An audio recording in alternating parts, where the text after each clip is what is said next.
अभी तो असली मंजिल पाना बाकी है। अभी तो इरादों का इम्तिहान बाकी है। अभी तो तौली है मुट्ठी पर जमीन।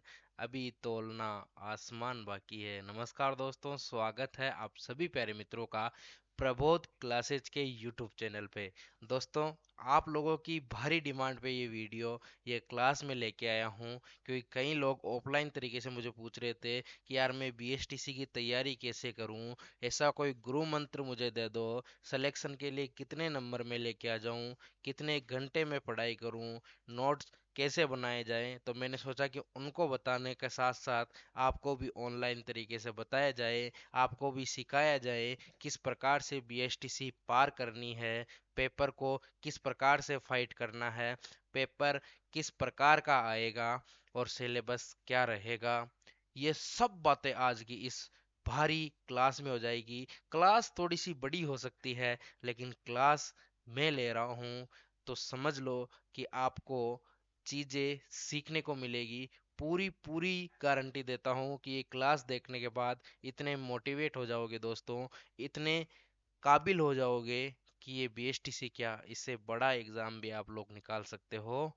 एक आपको मैं टिप्स यही देना चाहता हूँ कि जो जो चीज़ें मैं बताऊँ, ये करना या नहीं करना ये आपकी मर्जी है। मेरा काम बताने का है। कल फिर आप लोग कमेंट में कुछ भी बोलते रहते हो, मुझे पता है कि क्या क्या मुझे बोलते हो आप लोग। तो मैं अभी से आपको बता देना चाहता हूँ कि भाई, आपको करना या नहीं करना आपकी मर्जी है, लेकिन ये जो चीज़ बता रहा हूँ ना, ये करके देखना, वो वास्तव में मज़ा आने वाला है। ठीक है, अब बात करते हैं जो सीरियस बंदे हैं उनके लिए मैं क्लास लेके आया हूँ। ठीक है, तो आज हम लोग किस किस चीज़ों के बारे में बात करेंगे, कौन कौन सी चीज़ें हमारे ये बीच में रहेगी, ये सब आज बातें हम लोग करने वाले हैं। ठीक है, चलते हैं भाई। चलते हैं। और थोड़ा सा मैं बड़ा हो जाता हूँ आपके सामने, थोड़ा सा बड़ा हो जाता हूँ, ताकि जो है मैं अच्छे से दिख सकूँ आपको, है ना। ठीक है भाई, चलो चलो चलो चलो चलो, आ जाओ भाई। तो आपने देख ही लिया, गुरु मंत्र देने वाले हैं, सिलेक्शन के लिए कितने नंबर चाहिए, कितने घंटे पढ़ाई करनी है, नोट्स कैसे बनाने हैं, किस प्रकार से क्या करना है। अब देखो, सबसे पहले जब हम लोग किसी भी एग्जाम की तैयारी करते हैं प्यारे मित्रों, तो हम लोगों को ये चीज़ पता होनी चाहिए कि एग्जाम में किस प्रकार का तो सिलेबस है। यानी हम लोगों को सबसे पहले उसका पाठ्यक्रम पता होना चाहिए। और पाठ्यक्रम हर एक एग्जाम की 20% लेके जाता है। यानी किसी भी एग्जाम की आप लोग तैयारी कर रहे हो ना, तो 20% हिस्सा उसके पाठ्यक्रम का होता है। अगर आपको पाठ्यक्रम पता है, 10 क्वेश्चन आप बिना कुछ सोचे समझे सही करके आ सकते हो। पाठ्यक्रम याद होना चाहिए। हमको पता ही नहीं है कि कहाँ से कोई मटेरियल पढ़ना है, अपने सिलेबस में क्या चीज़ है, सिलेबस में तो क्या है, हम पढ़ क्या रहे हैं, तो भाई फिर बेड़ा पार नहीं होगी। हम लोगों को कितने नंबर लाने होंगे ये भी पता होना चाहिए। दूसरी बात है, जो दूसरा गुरु मंत्र है जो सभी बताते हैं, मैं कोई ये नहीं बोल रहा हूँ कि मैं ही अलग से बताता हूँ, लेकिन जब पाठ्यक्रम के दूसरी बात आती है, तो जब भी हम किसी एग्जाम की तैयारी करें, स्टार्ट करते टाइम ही हम लोग इसके PYQ यानी प्रीवियस ईयर क्वेश्चन, यानी पुराने पेपर, ऐसे समझो आप लोग, पुराने पेपर आप लोग जरूर देखें। 6-7 साल पुराने पेपर देखें, ज़्यादा पुराने देखने की ज़रूरत नहीं है। 6-7 साल पुराने जो पेपर एसटीसी में, जितने भी बीएसटीसी के एग्ज़ाम हुए हैं, इसके साथ साथ बीएड के भी जो पीटीटी का एग्ज़ाम होता ना, उसका भी देखना है आपको। ठीक है, जो पीटीटी का एग्जाम होता है उसका भी सेम ही लगभग सिलेबस रहता है, तो दोनों ही आप लोगों को पेपर देखने हैं, किस प्रकार से प्रश्न पूछे रहते हैं, सेक्शन अभिरुचि में कैसे प्रश्न पूछे हैं, रीजनिंग में कैसे प्रश्न पूछे हैं, आर्ट एंड कल्चर में किस प्रकार से प्रश्न पूछे हैं, किस टॉपिक को ज़्यादा टारगेट किया गया है ना। ये सब कुछ चीज़ें आपको देखनी है। यानी किसी पेपर को उठाओ, तो उसमें सबसे पहले ये देखो कि भाई किस किस टॉपिक को जो है आप लोगों ने टारगेट जो है किया है एग्जाम वालों ने। फिर जैसे आप लोग रीजनिंग पढ़ रहे हो, सबसे ज्यादा प्रश्न किस में आ रहे हैं, किस अनुपात में, किस सब्जेक्ट से प्रश्न आ रहे हैं, तो ये सब कुछ चीजें आपको पता होनी चाहिए, और ये आपको कहीं ना कहीं यूट्यूब पे बहुत सारी मिल जाएगी। ठीक है, कोई पेड कोर्स लेने की आवश्यकता नहीं है, किसी प्रकार के झंझट में फंसने की जरूरत नहीं है। उसके बाद आपको एग्जाम का पैटर्न पता होना चाहिए, कौन सी सब्जेक्ट कितने नंबर की है, सिलेबस किस टाइप का है, किस टाइप का सिलेबस का लेवल है, किस कठिनाई स्तर का प्रश्न पूछे जाते हैं, ये सब आपको एग्जाम पैटर्न के अंदर पता होना चाहिए। दूसरी बात, एग्जाम पैटर्न आपको पता है, पाठ्यक्रम आपको पता है, पीवाईक्यू आपको पता है, आपने अच्छे से कंटेंट तैयार कर लिया है, हर एक चीज आपकी अच्छे से तैयार है, उसके बाद ऐसा नहीं बस मैंने एक बार पढ़ लिया बस ठीक है, नहीं, उसका प्रैक्टिस भी आपको करना है। तो प्रैक्टिस भी जरूरी है। प्रैक्टिस के लिए बहुत सारे प्रैक्टिस सेट आते हैं। अरे आजकल तो कितने ही ऐप वाले जो है आपको फ्री टेस्ट सीरीज देते हैं, यूट्यूब पर आपको फ्री जो है चीजें, लेकिन आपको फ्री का पढ़ना नहीं है ना, आप सोचते हो पेड पैसे दूंगा वहीं पढ़ूंगा, फिर बोलते हो फीस ज्यादा है। कल मैं अपना कोर्स लॉन्च कर दूं कोई भी नहीं लेगा। क्यों नहीं लेगा? क्यों? सब ऐसे सोचेंगे अरे यार ये तो फ्री में मिल जाएगा, तो और फ्री वाले को पढ़ते हो नहीं। तो ये अपने खुद के जो है वो आपका खुद को स्व विवेक से फैसला लेना है कि आपको कौन सा कंटेंट पढ़ना है। ठीक है, कुछ किताबें भी बताऊंगा अभी, वो किताबें पढ़ के भी आप आसानी से, और कई लोगों ने लेके आए हैं खुद। मेरे जो सिस्टर थे अभी आपके 2-4 साल पहले, उन्होंने दिए थे 450 से अबाव नंबर वो लेके आए थे उस टाइम, जिस टाइम तो इतनी मेरिट भी नहीं जाती थी।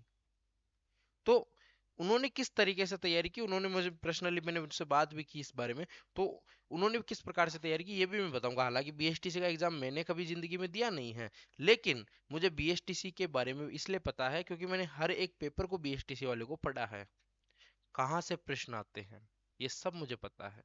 मैंने पिछली बार बीएसटीसी में आर्ट एंड कल्चर का पूरा पूरा सिलेबस भी करवाया था। हिंदी वाली मैडम ने हिंदी वाले का सिलेबस कराया था, इस बार भी करवाएंगे हम, लेकिन कोई डिमांड तो करें, डिमांड के ऊपर है ना, क्योंकि हमारे पास भी बहुत लिमिटेड समय रहता है भाई, ऐसा कुछ नहीं कि हमारे पास बहुत समय रहता है। ठीक है, तो बीएसटीसी के बारे में हम लोग बात कर रहे थे, आपको पाठ्यक्रम के बारे में चर्चा होनी चाहिए, है ना, पता होना चाहिए, पीवाईक्यू आपको पता होना चाहिए, एग्जाम पैटर्न आपको पता होना चाहिए, और प्रैक्टिस आपको करनी है। तो ये अगर चार चीजें कर लेते हो तो यही मान लो कि आपको जो है सिलेबस के जो सिलेक्शन के जो है लगभग आसपास ले जाएगा। अब देखो, कुछ इस प्रकार का अपना सिलेबस रहता है। कैसा? कुछ इस प्रकार का सिलेबस रहता है जिसमें एक एक सब्जेक्ट मैंने लिख दी है, और एक एक चीज मैंने लिख दी है, कितने नंबर की है, कितने क्वेश्चन आएंगे। बहुत सारे लोगों को ये भी पता नहीं होता है ना। जब कोई एक आपका आजकल बहुत सारी ऑफलाइन कोचिंग चल रही है, हमारे शहर में भी बहुत सारी ऑफलाइन कोचिंग चल रही है, करते क्या है वो लोग पीटीईटी वालों को बीएसटीसी वालों को साथ में बैठा देते हैं, न कोई सिलेबस का डिस्क्रिप्शन करते हैं, है ना, और जैसे सस्ते टीचर होते हैं वो ले लेते हैं, ये सब कुछ वो कर रहे हैं। ठीक है, सस्ते टीचर ऐसा मतलब नहीं है सब टीचर अच्छे होते हैं, लेकिन हर एक, देखिए एक क्वालिफिकेशन एरिया होता है ना। जब आपको पता है आप लोग ट्वेल्थ में थे, तो ट्वेल्थ में आप लोग थे उस टाइम आपने एक चीज देखी होगी कि आपकी जो नॉलेज थी, अभी आप ट्वेल्थ में होंगे, और आपकी जो नॉलेज थी अगर आप टेंथ में थे तो उससे कई ज्यादा नॉलेज आज आपने ले ली है। और जब आप कंपटीशन में जाएंगे ना, ये जो बीएसटीसी वाला कंपटीशन देंगे, तो आपको इसकी इतनी नॉलेज हो जाएगी कि आपको टेंथ क्लास में बीएसटीसी के बारे में पता भी नहीं होगा। तो ये अलग अलग नॉलेज के स्तर से होता है, अपने अपने क्वालिफिकेशन के स्तर से होता है। आपको सबसे पहले जनरल नॉलेज पता होनी चाहिए। जनरल नॉलेज में कौन कौन से सब्जेक्ट आएंगे अभी मैं बताऊंगा, आप लोग बिल्कुल धीरता से और अधीरता से इसको सुनिए, बिल्कुल टेंशन फ्री होके सुनिए। ठीक है, फिर बात करें मेंटल एबिलिटी की। मेंटल एबिलिटी मानसिक योग्यता। ठीक है, मानसिक योग्यता जिसको हम लोग रीजनिंग बोलते हैं, वो आपको पता होनी चाहिए। आपको टीचिंग एप्टीट्यूड, जिसको शिक्षण अभिरुचियां बिल्कुल सिंपल आती है, बिल्कुल सिंपल और साधारण आती है, कोई भी जो जिसको पता भी नहीं है वो भी आराम से स्व विवेक से इसको करके आ सकता है, कोई पेड कोर्स की जरूरत नहीं है। बात करें हम लोग, यहाँ देखिए दो सब्जेक्ट आते हैं, संस्कृत और हिंदी। कोई जनरल जनरल तरीके से करना चाहता है, जनरल वाली बीएसटी जिसको जनरल बीएसटीसी बोलते हैं, तो उसके लिए हिंदी सब्जेक्ट आता है। और कोई संस्कृत विभाग से करना चाहता है उसके लिए संस्कृत, जो संस्कृत विषय से करना चाहता है उसके लिए संस्कृत आती है। ठीक है, फिर इंग्लिश, ये आपको कंपलसरी है। ठीक है, तो यहाँ जनरल नॉलेज के 50 प्रश्न आपके आते हैं 150 नंबरों के।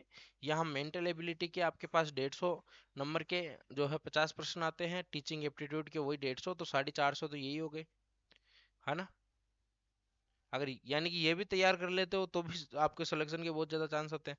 फिर बात करें संस्कृत या हिंदी, दोनों में से एक आपको चूज करना होता है वहां पे, है ना। उसके बाद में 30 क्वेश्चन इसके आते हैं 90 नंबर के, यानी 30 नंबर के, सॉरी 90 नंबर के ये यहाँ से ले सकते हो।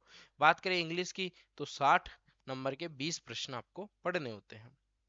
ठीक है, यानी 200 नंबर का पेपर होता है 600 नंबर के, सॉरी 200 क्वेश्चन का पेपर होता है 600 नंबर का जो टोटल होता है। अब इनमें से नंबर कितने लाने होते हैं वो मैं भी आपको थोड़ी देर में बताऊंगा। ठीक है, आप लोग कक्षा के साथ जुड़े रहे लगातार। अब हम लोग सिलेबस को संक्षिप्त रूप से बिल्कुल सिंपल सिंपल तरीके से पढ़ते हैं। मैं जो चीज पढ़ता हूँ आपको सिर्फ वही देखनी है, आपको इधर उधर नहीं देखना है। ठीक है, अब आपका ध्यान बिल्कुल होना चाहिए आपकी मोबाइल की स्क्रीन पे। अब देखो बात करने वाले हैं हम लोग सबसे पहले मेंटल एबिलिटी की। चलो मेंटल एबिलिटी की बात कर रहे हैं, आ जाओ आ जाओ भाई, है ना। मानसिक योग्यता की बात कर रहा हूँ जिसको आप लोग रीजनिंग बोलते हैं। अब इस मानसिक योग्यता के अंदर रीजनिंग आ जाती है, एनालॉजी यानी दो वस्तुओं की आंशिक समानता या समरूपता। ठीक है, फिर आपके डिस्क्रिमिनेशन आ जाता है जिसको विभेदीकरण बोलते हैं, दो चीजों में विभेद कैसे करें।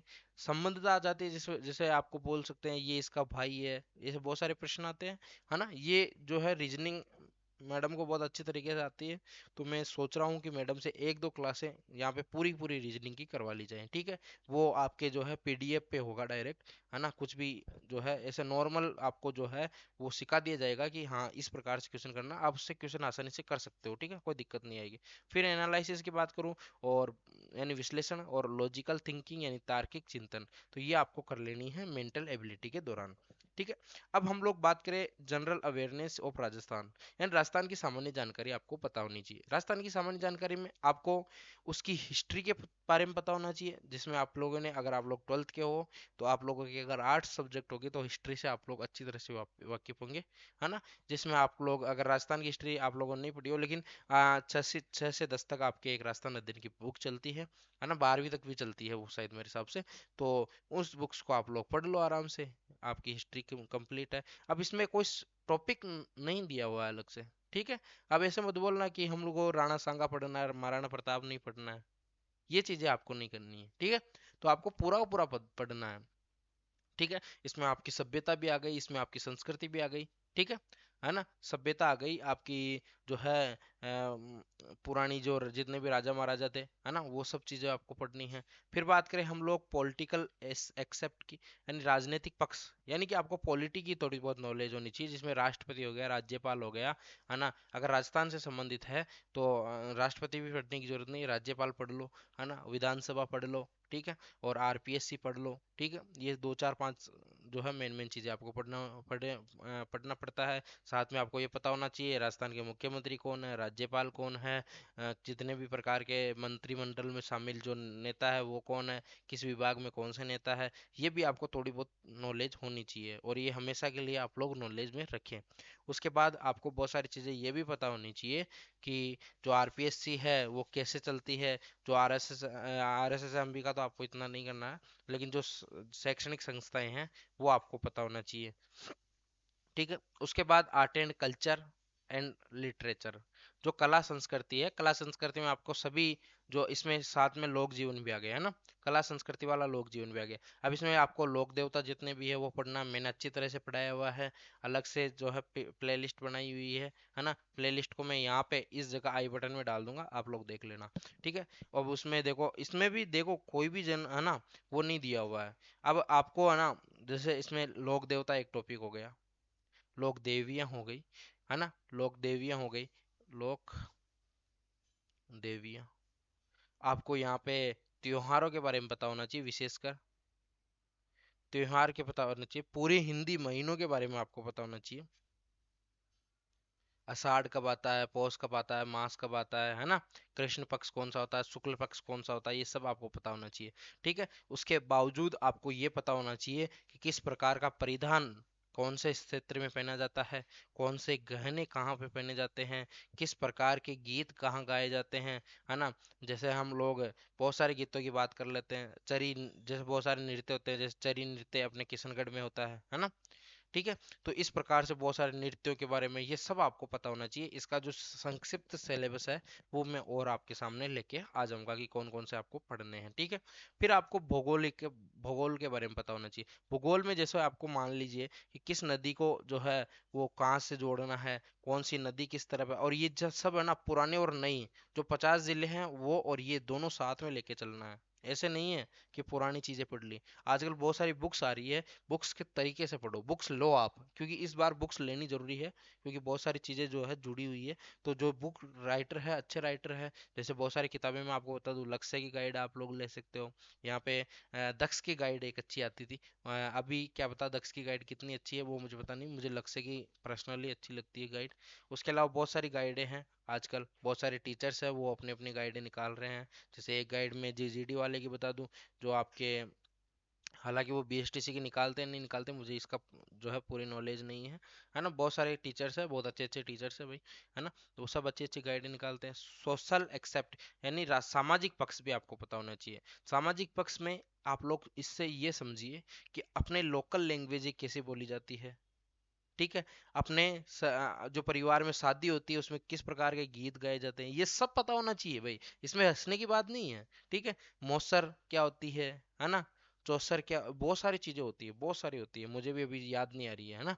फिर आपको टूरिज्म के बारे में पता होना चाहिए, ठीक है। टूरिज्म में जैसे उदयपुर में किस प्रकार के कौन कौन से महल है ना। और जयपुर में किस प्रकार के महल है जहाँ पे टूरिज्म जो है वो ज़्यादा आता है, जैसलमेर में किस प्रकार की चीज़ें होती है, ये सब आपको पता होना चाहिए। फिर हम लोग बात करें टीचिंग एप्टीट्यूड की, शिक्षण अभिक्षमता, 50 प्रश्न आएंगे 150 नंबर के। यहाँ पे टीचिंग लर्निंग, शिक्षण अधिगम क्या होता है वो सब आपको जो है बता दिया जाएगा, और आप लोगों को बहुत सारी चीज़ें मिल जाएगी। लीडरशिप क्वालिटी, यानी नेतृत्व के गुण, यानी कि आप भाई देखो एसटीसी कर रहे हो तो कहीं ना कहीं आप शिक्षक बनने हो, तो आपको नेतृत्व कैसे करना है, टीचिंग कैसे कर प्रकार से करानी है, आपको सृजनात्मकता रखनी है उसमें, आपको मूल्यांकन, जो सतत एवं व्यापक मूल्यांकन होता है, सतत एवं व्यापक मूल्यांकन से डरने की जरूरत नहीं है इन चीज़ों से। ये जो आप लोगों ने पहली बार नाम सुना होगा ना, इसके क्वेश्चन आप लोग बहुत आसानी से करके आ जाओगे, मैं बता रहा हूँ। बिल्कुल सिंपल और साधारण क्वेश्चन आते हैं, है ना। मैं कोशिश करूंगा एक दो पेपर कपाड़ने की, हालांकि जो पेपर होते हैं ना इसके इसकी बुकलेटें वापस ले ली जाती है, तो थोड़ा सा दिक्कत रहती है ना। बाकी यूट्यूब पे आपको बहुत सारी चीज़ें मिल जाएंगी। कम्युनिकेशन स्किल, है ना, यानी कि बात कैसे करनी है आपस में, ये चीज़ें आपको पता होनी चाहिए। व्यावसायिक अभिव्यक्ति, सोशल सेंसिटिविटी, है ना, ये सब कुछ आपको पता होना चाहिए, ठीक है। उसके बाद इंग्लिश लैंग्वेज की मैं बात कर लेता हूँ, फिर उसके बाद मैं हिंदी पे भी आऊँगा, ठीक है। अब इसमें जो है इंग्लिश लैंग्वेज में जैसे ये सब जो जितने भी है, आर्टिकल हो गया, कनेक्टिव्स हो गए, है ना, आपके करेक्शन ऑफ सेंटेंस हो गए, ये सब आपको पता होना चाहिए। विलोम शब्द जितने भी इसमें आते हैं, है ना, वो सब पता होना चाहिए। इंग्लिश अपने को इतनी आती नहीं है। ज़्यादातर देखो स्पेलिंग वाले में से दो चार क्वेश्चन आते हैं, मैंने देखा है एक दो बार कि स्पेलिंग वाले में से क्वेश्चन आते हैं ज़्यादातर, ये सिनोनिम्स, एंटोनिम्स यानी विलोम शब्द और जो आपके है उसके बारे में प्रश्न आते हैं, ठीक है। और आपके सेंटेंस में किस प्रकार का सेंटेंस कंप्लीट करना है उसके बारे में आते हैं। एक दो क्वेश्चन आपके टेंस के आते हैं, और एक एक आपका फिक्स है कि आर्टिकल का आना ही है, ठीक है।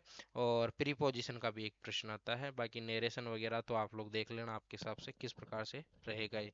एक गाइड ले लेना, वन वर्ड आपका एक एक आता है, तो सब में से ऐसे करके 20 टॉपिक में से दो दो तीन तीन क्वेश्चन सब में आ जाते हैं, ठीक है। जो 20 प्रश्न है वो एक एक दो दो प्रश्न हर एक टॉपिक में से आते हैं। बात करें हम लोग हिंदी की, यहाँ पे हिंदी में जो है आपको आपको हिंदी में ये पता होना चाहिए कि सबसे पहले शब्द का ज्ञान होना चाहिए, है ना। जिसमें सबसे पहला ही किसी भी आप लोग कोचिंग में जाओगे ना 3 दिन के डेमो में, तो सबसे पहले ये शब्द का ज्ञान ही या फिर यही आपको बताया जाएगा, ठीक है। जिसमें आपको पता होना चाहिए कौन सा शब्द किस जगह से बोला जाता है, जैसे बोझ तालु से कौन सा शब्द बोला जाता है ना। जैसे जीवा से कौन सा शब्द बोला जाता है, जैसे ओष्ठ से कौन सा शब्द बोला जाता है, ये सब कुछ आपको पता होना चाहिए। प्रायवाची की मैं बात करूँ, आपको प्रायवाची बहुत सारे याद कर लेने हैं, है ना। आराम से 100-200 प्राइवेसी जो मोस्ट मोस्ट पिछली कक्षाओं में आए हुए हैं वो आराम से याद कर लो, कोई दिक्कत वाली बात नहीं। विलोम शब्द, ज़्यादातर विलोम शब्द आपको याद करने हैं, ठीक है। विलोम शब्द की हमारे इस पे वीडियो भी डाली हुई है, जाके देख सकते हो। प्राइवेसी की भी हम लोग डालने वाले हैं एक दो दिन में, ठीक है। तो ये भी हो जाएगा। फिर शब्द युग्म, वाक्य विचार, शुद्धिकरण, इसके बारे में अलग से एक वीडियो में बनवा दूंगा मैडम से, वो अच्छी ज्ञाता है हिंदी की, तो बहुत अच्छी नॉलेज है उनको हिंदी के बारे में। शब्द शुद्धि और वाक्य शुद्धि ये, और मुहावरे, कहावतें, संधि समास, उपकार, उपसर्ग, प्रत्यय, वाक्यांश के लिए एक सार्थक शब्द, ये आपको पता होना चाहिए। जैसे इंग्लिश में वैसे सेम ही हिंदी में सिलेबस है, ठीक है। अब एक और बात, कौन सा गुरु मंत्र में देने वाला हूँ, सबसे पहले कंटेंट। कंटेंट कहाँ से पढ़ना है, कंटेंट पढ़ो आप लोग बुक्स से, ठीक है, ये बुक्स है। बुक्स जो आपको मिल जाएगी, पीडीएफ आपको बहुत सारी चीज़ों की पीडीएफ भी मिल जाती है, हालांकि उनको छोड़ो, आप लोग इस बुक्स को लो। जैसे कोई लक्ष्य की गाइड ले ली, अपने नोट्स बनाओ, है ना। क्या बनाओ? नोट्स बनाओ भाई। जैसे आप लोग ऑनलाइन ले रहे हो, ऑनलाइन बहुत सारे ऐप भी देते हैं, है ना, लेकिन बहुत सारे यूट्यूब पे भी कंटेंट है। यूट्यूब पे भी बहुत सारे कंटेंट जैसे हमने खुद ने डाल रखे हैं, बहुत सारी चीज़, बहुत सारे टीचर्स हैं, वो अपने अपने टॉपिक्स को, जैसे टॉपिक्स लिखा हुआ है सिलेबस में, वो उठाओ और सर्च करो। ठीक है, कोई दिक्कत वाली बात नहीं है। जिसमें आपके जितनी भी आर्ट एंड कल्चर की है वो मैंने डाल रखी है, और आपकी हिंदी की भी आ जाएगी इसमें। ठीक है, तो हिंदी और आर्ट एंड कल्चर के लिए तो आपको डरना ही नहीं है। बाकी हिस्ट्री भी हम लोग कोशिश करेंगे। ठीक है, अब देखो, बात करें हम लोग ऑफलाइन की, तो ऑफलाइन, अब देखो आपके पास ज़्यादा टाइम तो नहीं है ऑफलाइन के लिए, मैं तो सजेस्ट नहीं करता हूँ ऑफलाइन के लिए।